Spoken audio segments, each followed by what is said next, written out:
I'm Joshua Stoff, curator of the Cradle of Aviation Museum in Garden City, New York, and today we're going to take a short walk through the museum, look at some oddities, some curiosities. We'll learn some little-known historical facts and see some interesting artifacts that might normally be missed on walk through the museum. So let's take a look and see what we find.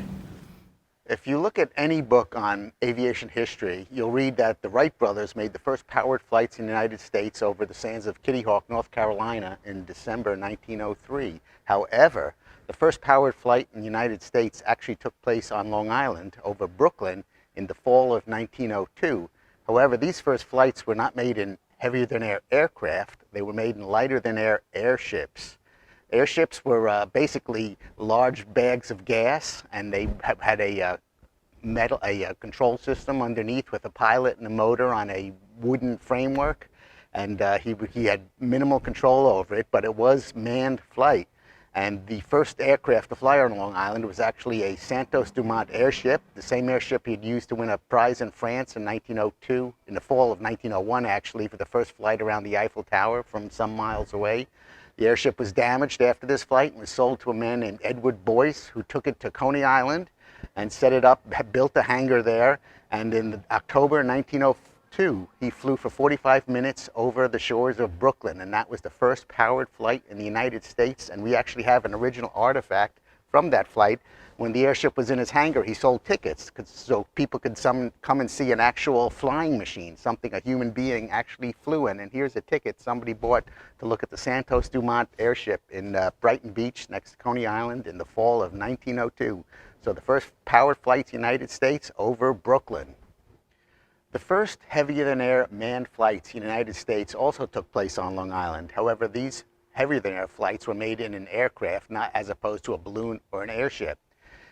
In 1890s in Germany, a gentleman named Otto Lilienthal developed the first man-carrying gliders, and William Randolph Hearst, the newspaper magnate who lived on Long Island at the time, read of this, and he purchased one, an original Lilienthal glider, which he brought back to Long Island, had it assembled.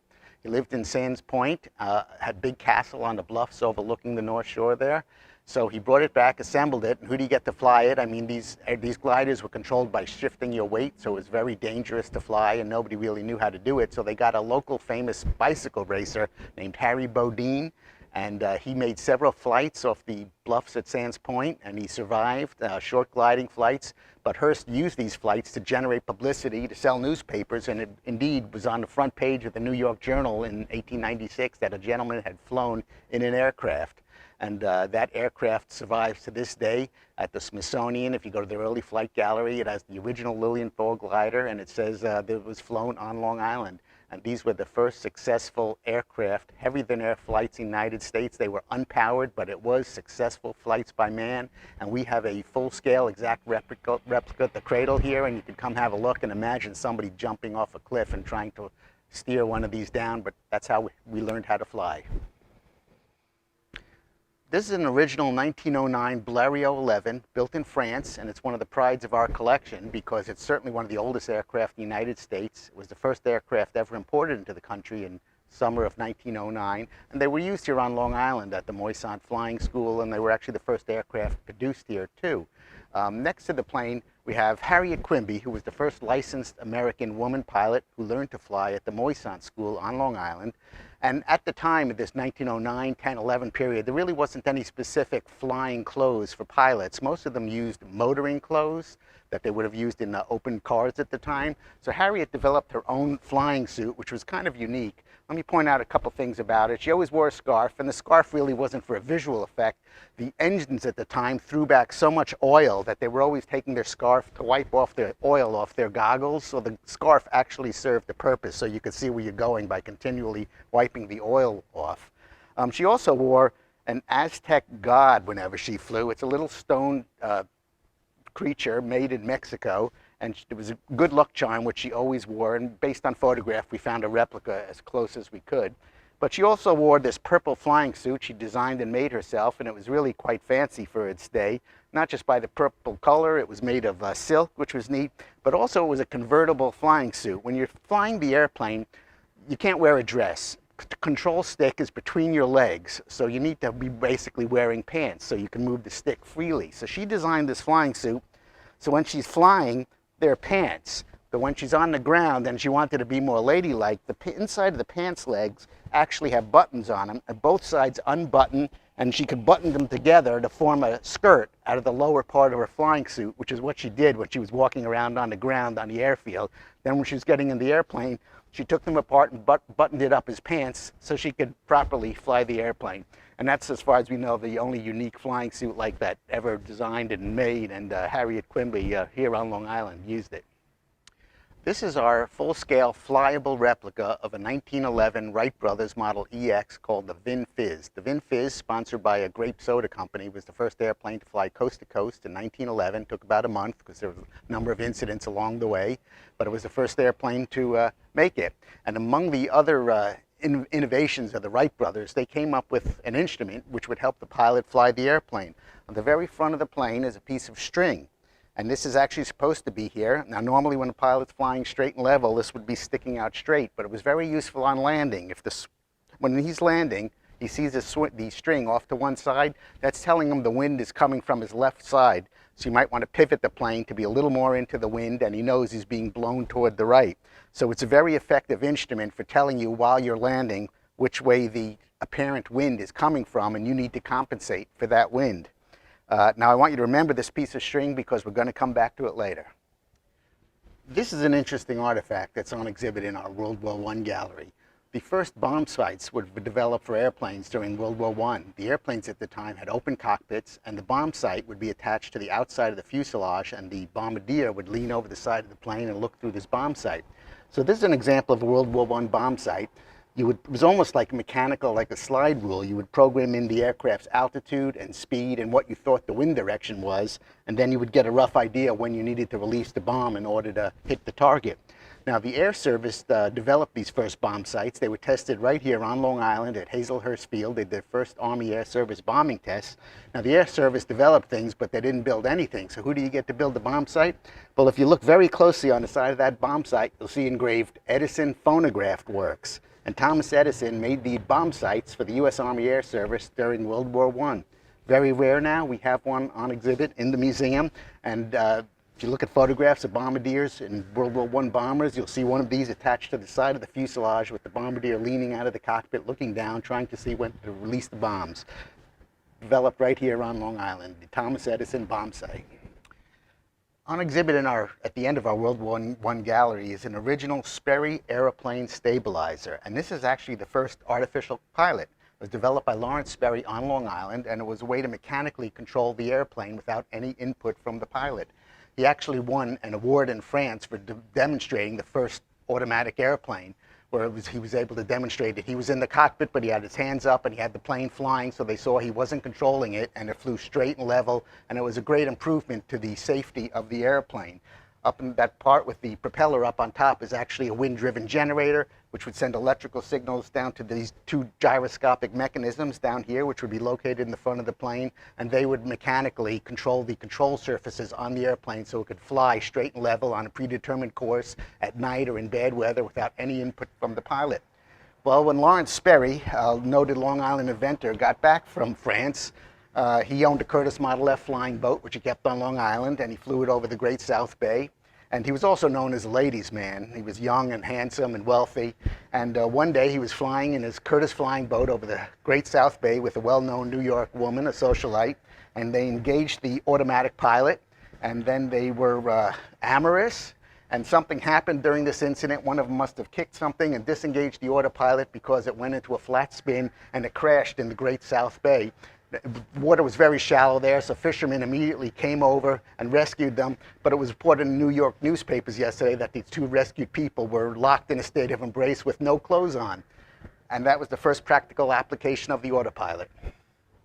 In the late 1920s and early 1930s, one of the most famous women aviators in the world was Long Islander Eleanor Smith. Between 1928 and 1931, she set numerous endurance and altitude and speed records. And it was pretty amazing, well known for her day. You could see this warm flying chute she would have worn when she was setting an altitude record over Roosevelt Field, 31,000 feet, almost 32,000 feet. That's as high as airliners fly today, and she did it in a wooden airplane covered with fabric. So it was a really amazing feat, really well known, popular aviatrix. And we all know the box of Wheaties today where they put a sports hero, usually always a sports hero on it. But we have an original Wheaties box from 1930 in the museum, and the first woman ever on the box of Wheaties was Long Island aviatrix Eleanor Smith. See right there, and that's pretty amazing. That little known fact, if you ever want to win a trivia contest, who was the first woman on a box of Wheaties, there it is, Eleanor Smith from Long Island.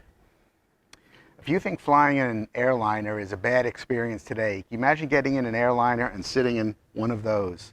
That's an original seat from a Ford TriMotor, which was the most popular airliner of the late 1920s and early 1930s. They were used by about 100 different airlines in total, and it was one of the first all-metal airliners, so it wasn't wooden fabric, and they were very popular in their day. The plane flew about 100 miles an hour. It wasn't pressurized, so they flew at about 5,000 feet. So when you were sitting in that seat in a Ford TriMotor, you were only about 5,000, 7,000 feet in altitude. That means you're down into turbulence the whole flight. And if you've ever flown in a small plane at low altitude, you know it can get pretty rough. It was so loud inside there was no insulation. You also couldn't talk to the person who was sitting next to you. And the vibration from the three engines was so bad that if they put a glass of water on a tray in front of you, it would literally vibrate right off the tray. So you had to hold it the whole time. So I've read reports where half the people on the plane would be throwing up at the same time. And it was really a very unpleasant experience sitting on a wicker seat, little leather cushion, flying in a Ford TriMotor. But that was how commercial aviation began, and went from that to what we have today. So maybe now you'll appreciate sitting in air-conditioned, climate-controlled comfort at 30,000 feet with nobody throwing up around you. This is an original Sperry ball turret. They were designed and built on Long Island by Sperry during World War II to protect the underside of B-17 and B-24 heavy bombers from enemy fighter attack, protecting the whole underside of the airplane. So they were mounted on the bottom of the airplane, and to be a ball turret gunner was not considered desirable duty for a number of reasons. You sat inside the turret. There was a hatch that you had to rotate, so it was inside the fuselage. You would climb into the turret. There was a gun sight between your legs. Your feet were up on either side of a window in the front. You sighted right between them. You had two handles over your head that you used to rotate the turret in all directions to steer it. Two .50 caliber machine guns on the front with the gun butts literally right next to your head on either side. Now, there was so little room inside the turret that you couldn't fit a parachute in there. So if the plane was shot down and everybody had to bail out, you would have to rotate your turret so the hatch was inside the fuselage, and hopefully it still worked at that point. So you would have to climb out of your turret, into the airplane, put on your parachute, and then bail out. So the ball turret gunner was the least likely to survive if the plane was shot down, but he was also the least likely to be injured by flak, since you were the only ones protected by armor. So it was very cramped in there. You had no room, and you sat in there for hours with your knees up by your head. When you were firing the guns, even with the helmet on, it was deafening. With the noise, vibration, the smoke inside the turret. The links that connected all the rounds of ammunition, they actually ejected inside the turret. So while you were rotating the turret around, you could have hundreds of these metal links all flying around, ricocheting inside the turret. And it was actually a little chute that when things were quiet, you would try to shovel these links out of the way so you wouldn't have them ricocheting around your head when you were trying to sight on an enemy airplane. So this was really one of the worst places to be in combat in World War II, cramped inside a Sperry ball turret on the bottom of a B-17 or a B-24. This is a really interesting artifact in our World War II gallery. It's just something you won't see anywhere else. It was donated by a gentleman named Walter Jorgensen from Long Island. That's his jacket that he wore in World War II. He was a navigator on a B-29, flight engineer actually in World War II, did a lot of raids over Japan. And that is an actual combat damaged piece of a B-29. You just don't see World War II combat damaged pieces of aircraft because they were never saved. When the plane got damaged, they would take off the damaged parts, replace them, and throw it away. But for some reason, he saved this actual piece of his B-29. That's part of a section, cowl section, that went around an engine. And this was from one night, they were on a raid to Tokyo, and these missions lasted about 12 hours because they were flying from really far away from the Mariana Islands. And they had bombed Tokyo successfully, and they're actually on the way back to their island where they came from. And a Japanese night fighter was following them, and they didn't even know it. They thought the mission was basically over. They were left Japan, they were heading home, so no one was even at their guns, and a Japanese night fighter snuck up behind them and let loose on the airplane, almost shot them down. They got shot to pieces because this fighter made a long pass and nobody returned fire because they thought they were on the way home. So that is actual damage from World War II, and I just think it's something you won't see in another museum, an artifact from that period, and you can just see the violence and imagine people so close to that, hitting fire like that, pouring into an airplane, and just amazing he saved it, and it was donated to us, and we're quite pleased to have it. This is the crew capsule from a Grumman EF-111A Raven. That was a Air Force electronic warfare plane from the 70s, 80s, 90s, and it was designed to disrupt enemy air defenses. If they would have surface-to-air missiles, they would have radar to try to lock onto American airplanes, and this would send out a jamming signal so their missiles couldn't lock on. So it was make the aircraft coming through after them be much safer if the enemy air defenses were inoperative. But what's interesting about the F-111, it was a high-speed aircraft up to Mach 2, and it was felt that somebody ejecting at that highest speed couldn't survive an ejection in normal ejection seat. It would be, the blast of air would kill them. It would be too much. So the F-111 was unique, and that was designed with a crew capsule, an ejectable crew capsule. So when the plane was damaged and he had to eject, the two crewmen would stay in this capsule. They didn't wear parachutes, in fact. They would pull a handle, and this entire section of the airplane would blow out. There were explosive bolts connecting this to the rest of the fuselage. There was primer cord all around it that would blow through the skin sections. There was a lot of electrical cable that had to be severed instantly. So a lot of things had to happen, but the few times they were used, they actually worked successfully. This whole capsule would eject from the plane, and it had its own parachute, and it would let them down to the ground slowly, and they would land on the ground and just step out of the cockpit. Now, the way this separated from the plane at high speeds, aside from the explosive charges, just blew the metal connections apart. What blew it away from the airplane was two very large rocket engines on the back. So this is the backside of the F-111 crew capsule, and there's two large rocket engines on it, one here and the main one down at the bottom there. And when the pilot pulled that ejection handle, all those explosive bolts would work, and these two large rockets would fire, and the pilots and the crewmen are actually sitting on top of the rockets, so it was a heck of a jolt, and it would blast this whole crew capsule away from the airplane at high speeds, separate it safely, so that the parachutes could then open to lower the plane down. And this is one of the only planes ever built that had a separate crew capsule instead of ejection seats, and there's no plane in production today that has any system like that. And it's kind of unique to see the crew capsule sitting on the floor of the museum separate from the airplane, so you can understand how it all worked and see those amazing rocket engines on the back. This is a mannequin depicting an F-14 Navy fighter pilot from the 1990s wearing the typical flight gear, kind of the same worn by any American fighter pilot: flight suit, a lot of survival equipment, parachute harness, helmet to protect his head, of course. Now I'm going to teach you something interesting about jet helmets. This is an American helmet. There's a Navy model. The Air Force uses a very similar helmet. Hard shell, visor that goes up and down, oxygen mask on the front. Now this is a Russian fighter pilot's helmet. Now at first glance you might think, well, they look pretty much the same.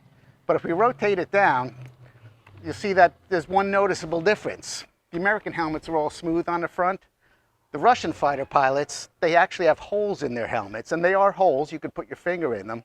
And Russia's the only country that does this, that puts holes in the helmets of their fighter pilots. So you think, that might be strange. Why on earth would they do that? Well, the Russians have a working theory, which may or may not be true, that if a pilot ejects from high speed, the lift generated by his helmet, the curved surface, like the upper surface of a wing, would generate so much lift, it would break the pilot's neck. So they put holes in their fighter pilots' helmets to kill the lift. And that's the only purpose of these holes. If he ejects at high speeds, the holes will kill the lift of the helmet, so it won't break his neck. And we don't do that. And I haven't heard any reports of an ejection killing a pilot from too much lift from his helmet. So I'm not sure if it's true or not, but this is something they do to this day. And Russia's the only country that puts holes in the helmets of their fighter pilots.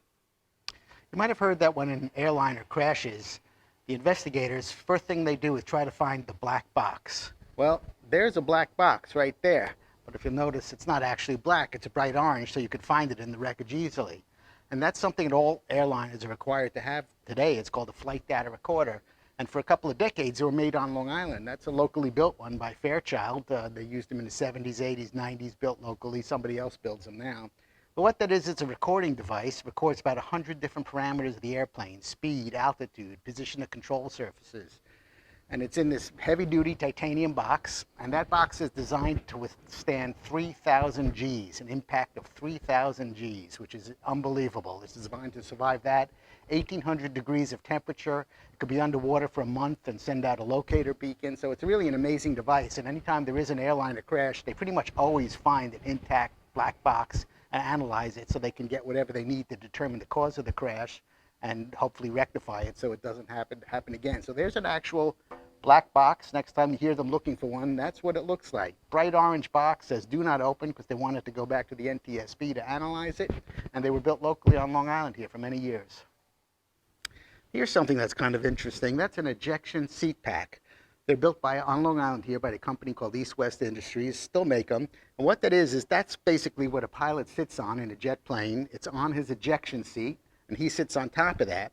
And if a pilot has to eject from a plane, when he separates from the ejection seat so he could float down by parachute, that seat pack stays attached to him. So wherever he lands, he has that with him. And if you look at it, it's basically a survival device.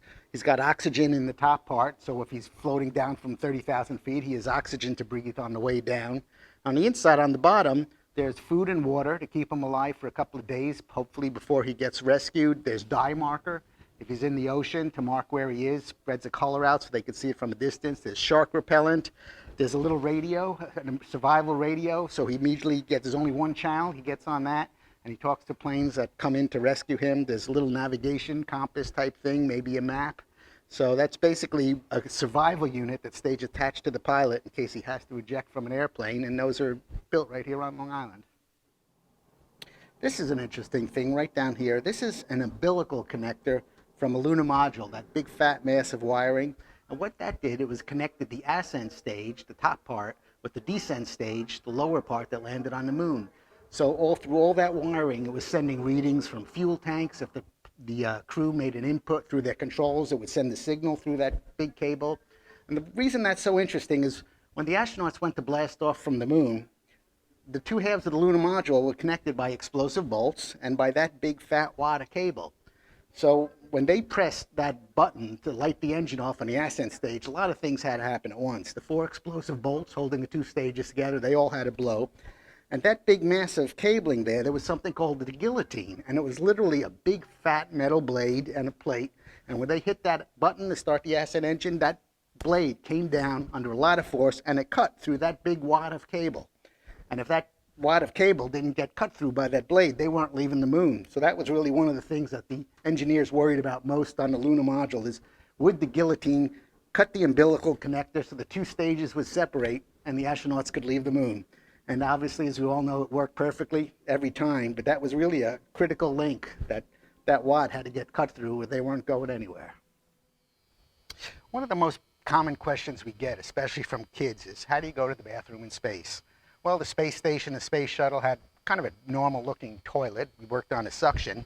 But in Apollo, they didn't have that. They didn't have really a toilet. And they had to revert to a more primitive method. So what we have on exhibit here in this case, this is a toilet from a lunar module.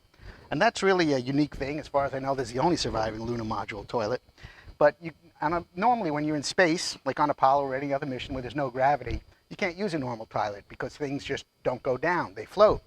But in a lunar module, they were on the moon, so they had 1/6 gravity. So they could actually sit down on this little toilet, and it would have a plastic bag attached to the bottom. They would do their business, disconnect the bag, and continue about their business. But thankfully on the moon, even at 1/6 G, a normal toilet would work and things would go down. But you can't use the toilet if you're floating around in space at 0 gravity. So that's kind of a unique artifact we have in the museum here, and as far as I know, it's the only one in the world. Behind me here is the A10 Thunderbolt 2, built by Fairchild Republic in Farmingdale, New York. And they're still in service today with the Air Force. It's the greatest close air support plane ever built. It's the most durable plane ever built. This plane gets hit by rockets, direct hits from anti-aircraft fire, and it keeps flying. And one of the reasons is this. This is called the titanium bathtub. And it's basically 1-inch thick pieces of titanium, and they surround the pilot and the control system. The whole cockpit of the airplane basically is encased in this titanium. This titanium was designed, it could take hits from 23 millimeter and even 57 millimeter anti-aircraft fire. It's happened over Afghanistan. Planes have been hit by anti-aircraft fire. It just splatters against the side of the titanium, doesn't injure the pilot at all. And it's just an amazing design. This weighs 1,200 pounds, this one piece of armor. There's a lot of armor on the plane. This is about half the weight of the armor, but this one piece of armor alone makes up 6% of the weight of the entire airplane. And no pilot's ever been injured by anti-aircraft fire in an A10 because they have this solid titanium bathtub protecting them. No other plane ever built has had armor like this around the pilot and flight control system. It's just amazing, rugged, durable design, totally unique, and they're still flying today, doing great work supporting troops on the ground. And the pilots flying this plane love it, the maneuverability, and they just feel so safe because they know even if they get hit, the plane's going to keep going and get them home. Well, we're going to end our walk through the museum kind of where we began. We're standing here in front of a Grumman F14 Tomcat, certainly the greatest naval air superiority fighter ever built, Mach 2 aircraft in service for several decades. And we have one of the oldest surviving ones here on exhibit at the museum, but we're here to talk about this.